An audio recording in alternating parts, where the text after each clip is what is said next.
Hello बच्चों, कैसे हैं आप लोग। उम्मीद करते हैं आप सब लोग अच्छे होंगे और आप सबकी पढ़ाई भी अच्छी चल रही होगी। बहुत बहुत शुक्रिया आप सभी का जो आप लोगों ने इतना ज़्यादा प्यार मुझे दिया है और आज मेरे साथ इतने सारे बच्चे जुड़ गए हैं। इन सभी बच्चों का और इन सभी जो भी मेरे साथ जुड़े हुए हैं उन सभी का बहुत बहुत शुक्रिया।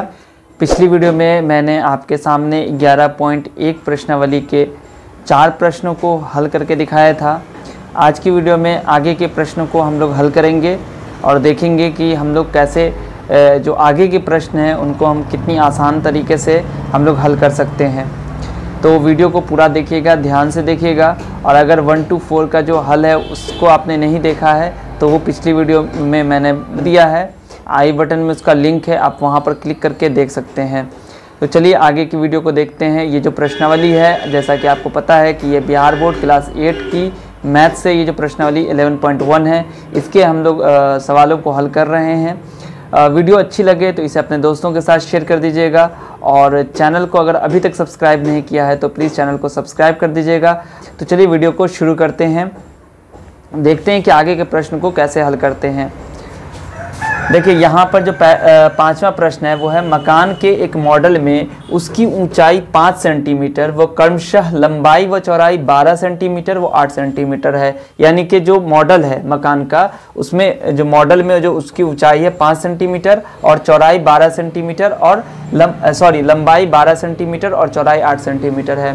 कहता है अगर वास्तविक परिस्थिति में उसकी ऊंचाई 25 फुट हो, 25 फुट अगर वास्तविक ऊंचाई उसकी 25 फीट है और मॉडल में काम लिया गया पैमाना हमें निकालना है और उसकी लंबाई चौड़ाई को पता करनी है। ठीक है, पहले आपको ये समझा देते हैं पैमाना क्या होता है। पैमाना का मतलब होता है स्केल।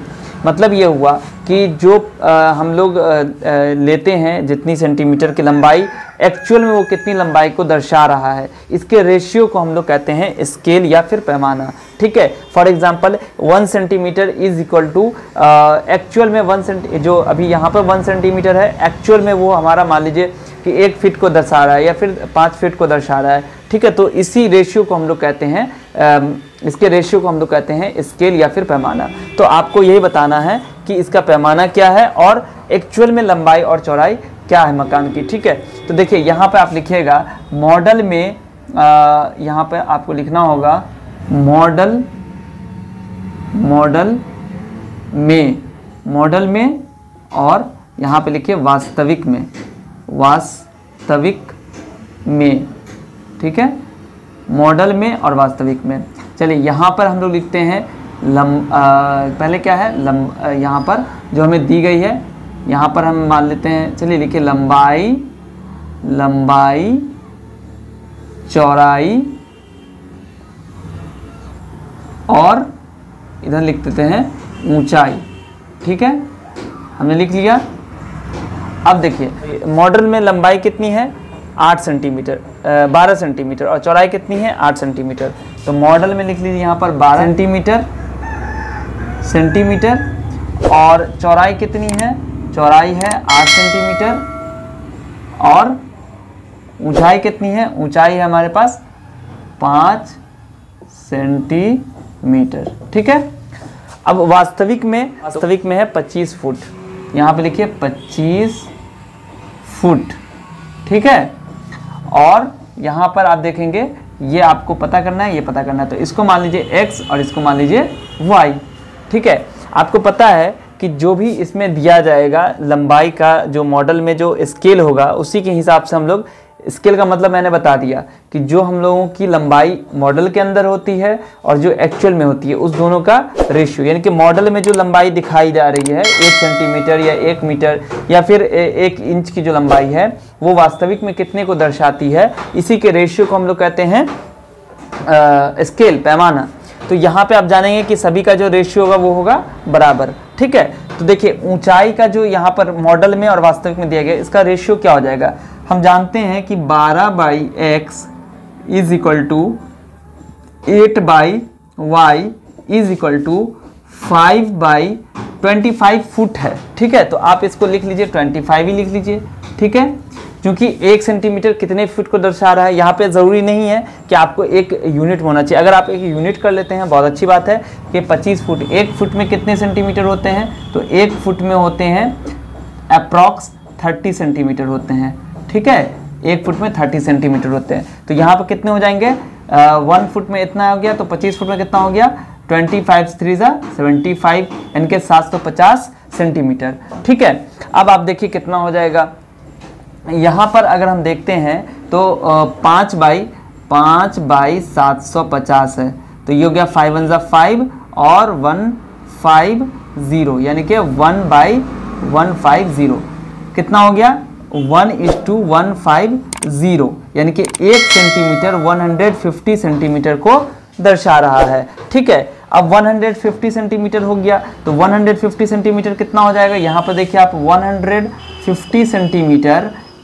बराबर कितना हो गया, इसको 30 से डिवाइड कर दीजिएगा तो कितना हो जाएगा, 150/30, यानी कि ये हो गया 5, हिंदी में लिख लेते हैं इसको, 5 फुट, 5 फुट यहाँ पे हो गया, यानी कि 1 सेंटीमीटर जो है वो कितना को बता रहा है, 5 फुट को बता रहा है। यहाँ से भी आप देखते तो आपका सेम आंसर आता, बट मैंने कन्वर्ट करके आपको बता दिया ताकि आपको कभी भी रेशियो निकालिए तो रेशियो हमेशा जो होता है वो कोशिश कीजिए कि सेम यूनिट में होना चाहिए, ठीक है।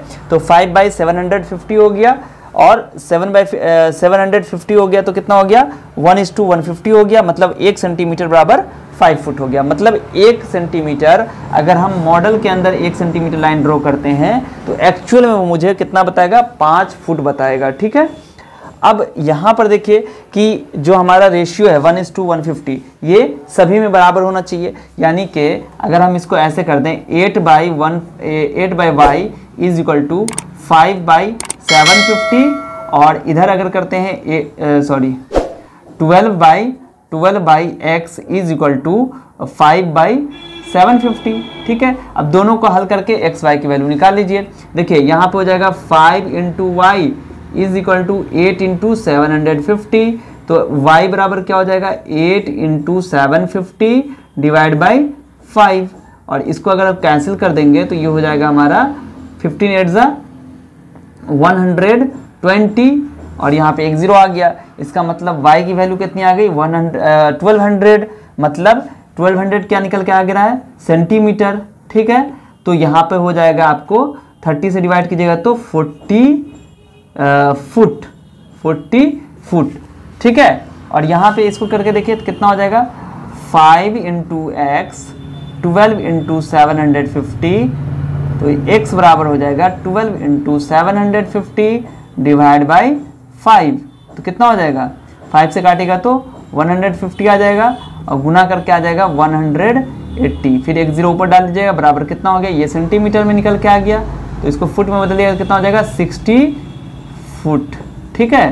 तो यानी कि एक आंसर जो आपका हो गया y बराबर 40 फुट और x बराबर 60 फुट, ये हो गया आपका आंसर, ठीक है। तो इसका मतलब क्या हो गया, हमने आपको बताया था कि y हम लोग किसको मान रहे हैं, वास्तविक में चौड़ाई और वास्तविक में लंबाई को x मान रहे हैं। तो वास्तविक में जो चौड़ाई है वो 40 फुट और वास्तविक में जो लंबाई है वो हो गया 60 फुट, ठीक है। तो इस तरीके से जो हमारा क्वेश्चन था वो सॉल्व हो चुका है। 1 2 3 हमारा ये भी आंसर है, ये और ये तीनों आंसर हो गया, ठीक है। तो चलिए अगले प्रश्न को देखते हैं, छठे प्रश्न को, कि उसमें क्या कहा जा रहा है।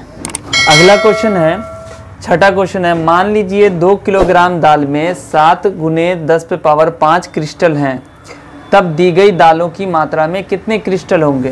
पहला क्वेश्चन है 8 किलोग्राम और दूसरा है 5 किलोग्राम, यानी कि 2 किलोग्राम दाल में कितने क्रिस्टल हैं वो दिया गया है, और आपसे पूछा जा रहा है कि 8 किलोग्राम में कितने होंगे और 5 किलोग्राम में कितने होंगे।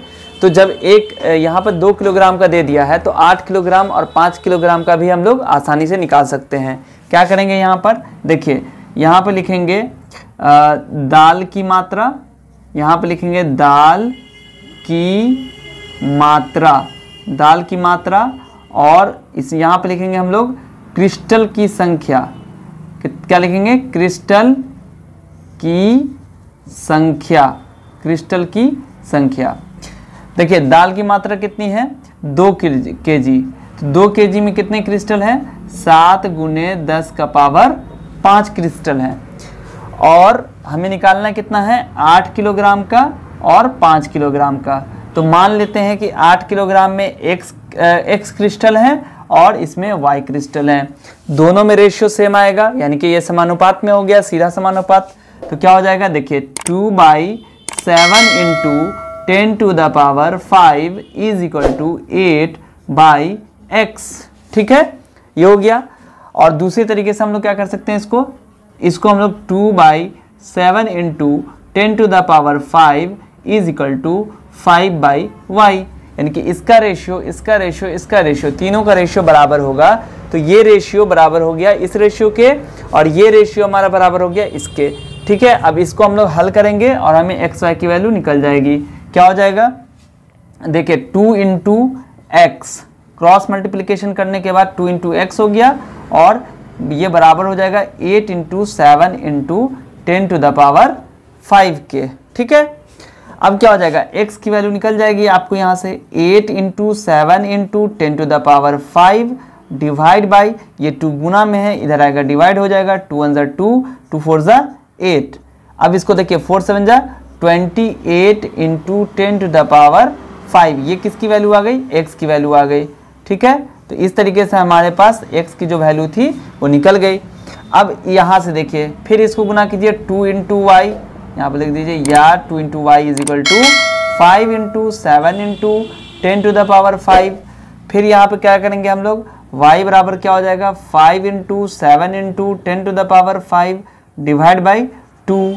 ठीक है, अब क्या हो जाएगा, सेम वैसे ही काम करेंगे, 5 7 35/2 हो गया, यानी कि ये हो गया 17.5 × 10⁵। ये हो गया हमारे पास y की वैल्यू। ठीक है, 7वां क्वेश्चन है, एक मानचित्र का पैमाना 1:2 करोड़ 50 लाख दिया है, तो दो नगरों के मानचित्र में दूरी 3 सेंटीमीटर है। दो नगरों की मानचित्र में दूरी 3 सेंटीमीटर है, तो वास्तविकता में उनके बीच कितनी दूरी होगी। यानी कि जो स्केल है मैप का वो दे दिया गया है, और दो सिटी के बीच कितनी डिस्टेंस है वो पूछी जा रही है, जबकि मानचित्र में यानी कि जो मैप बना हुआ है उसके अंदर 3 सेंटीमीटर दूरी है दो सिटी के बीच की। तो एक्चुअल में, वास्तविकता में उन दो सिटीज़ के बीच की दूरी कितनी होगी। तो स्केल मैंने बता दिया था, पिछले क्वेश्चन में मैंने बता दिया था कि स्केल क्या होता है। ठीक है, तो देखिए यहाँ पर हम लोग लिखेंगे, क्या लिखेंगे, मानचित्र में दूरी, मानचित्र में दूरी, और यहाँ पे लिखेंगे वास्तविकता में दूरी, वास्तविकता में दूरी। ठीक है, देखिए यहाँ पर स्केल दिया हुआ है 1:2 करोड़ 50 लाख। ठीक है, 1:2 करोड़ 50 लाख। इसका मतलब यह हुआ कि मानचित्र में 1 सेंटीमीटर या फिर 1 मीटर, या जो भी कुछ हो, 1 सेंटीमीटर बराबर हो गया इतना centimetre. 1 centimetre is equal to इतना सेंटीमीटर। एक्चुअल में इतना सेंटीमीटर होगा, बट मैप के ऊपर वो 1 सेंटीमीटर होगा। ठीक है, तो देखिए यहाँ पर हम लोग लिखेंगे 1, और यहाँ पे लिखेंगे 2 5 1 2 3 4 5 6। ठीक है, और यहाँ पर जो 3 सेंटीमीटर दिखाया गया है इसको यहाँ लिखेंगे, और ये एक्चुअल में कितनी दूरी है वो हमें निकालनी है। ठीक है, आप चाहेंगे इसको तो एक टेबल की शक्ल में आप इसको बना सकते हैं, ऐसे यहाँ से इसको ऐसे कर दीजिए, एक बॉक्स बना दीजिए, और फिर यहाँ पर बीच में इसको एक लाइन दे दीजिए। ठीक है, तो यहाँ पे आपका बन गया टेबल। अब यहाँ पर से आप निकाल सकते हैं कि इसका रेशियो सेम होगा। इसका मतलब यह हुआ कि 1/25000000, यानी कि 2 crore 50 lakh is equal to x। ठीक है, तो यहाँ पर क्या हो जाएगा, या x is equal to x × 1 cross multiplication 3 × 25000000। तो ये हो जाएगा x बराबर आ जाएगा 75, और उसके ऊपर 6 0 डाल दीजिए, यानी कि 7 करोड़ 50 लाख। ये हो गया आपका आंसर, जो आपने अभी सवाल बनाया कि पूछा जा रहा था वास्तविकता में उनके बीच की कितनी दूरी है, तो आपको आंसर निकल के आ गया इतनी दूरी है, इतनी सेंटीमीटर, ये सेंटीमीटर हो जाएगा। ठीक है, यहाँ पर इसको लिख दीजिए सेंटीमीटर। ठीक है, ये सेंटीमीटर में। अब इसको आप मीटर में निकाल लीजिए, किलोमीटर में निकाल लीजिए, जितना हो आप निकाल सकते। अगला क्वेश्चन है, यदि एक स्कूटर 3 लीटर पेट्रोल में 96 किलोमीटर चलता है तो 320 किलोमीटर चलने के लिए इसे कितने पेट्रोल की आवश्यकता होगी। ठीक है, इसको हम लोग एक एक नियम से सॉल्व कर चुके हैं। पिछली क्लास में 6-7 में भी आपने इसको एक एक नियम यूनिटरी मेथड से सॉल्व किया होगा इस तरह के क्वेश्चन को। चलिए इसको हम लोग अभी जो हमारा डायरेक्ट प्रोपोर्शन है उससे हम लोग इसको हल करते हैं। ठीक है, देखिए यहाँ पर क्या लिखेंगे, लीटर की पेट्रोल की मात्रा, पेट्रोल की मात्रा, पेट्रोल की मात्रा, और यहाँ लिखेंगे क्या, तय की गई दूरी, या फिर दूरी लिख लीजिए यहाँ पर।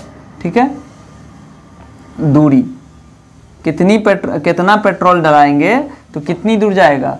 3 लीटर अगर हम डालते हैं, यहाँ पर लिख लीजिए लीटर में। ठीक है, लीटर, और यहाँ लिख लीजिए मीटर, नहीं सॉरी किलोमीटर, है ना, किलोमीटर। देखिए 3 लीटर अगर पेट्रोल डलाते हैं तो 96 किलोमीटर जाता है। ठीक है, और 320 किलोमीटर यानी कि 320 किलोमीटर चलने के लिए कितने पेट्रोल की आवश्यकता होगी। तो यानी कि दूरी हमें दे दिया है कि 320 चलना है किलोमीटर, तो कितने पेट्रोल की आवश्यकता होगी। ठीक है, तो यहाँ पर हम लोग क्या करेंगे, देखिए अगर आप इसको चाहें तो एक टेबल बना दीजिए यहाँ से।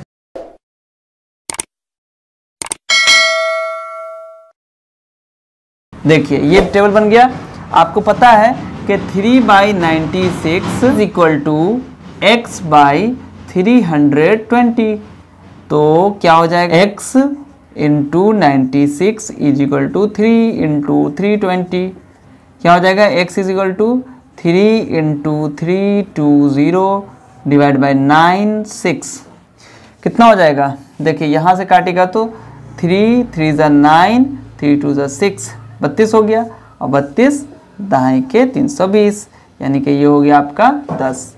x की वैल्यू कितनी आ गई, 10, और ये 10 क्या है, लीटर, तो यहाँ पर लिख दीजिए लीटर। जो हमारा 10 लीटर क्या निकल के आ गया कि कितने पेट्रोल की आवश्यकता होगी, x बराबर 10 निकल के आ गया। तो इस तरीके से जो एक्सरसाइज 11.1 यानी कि प्रश्नावली 11.1 था वो कंप्लीट हो चुका है। 1 से लेकर 8 जो प्रश्न थे इन सभी के मैंने हल कर दिया है।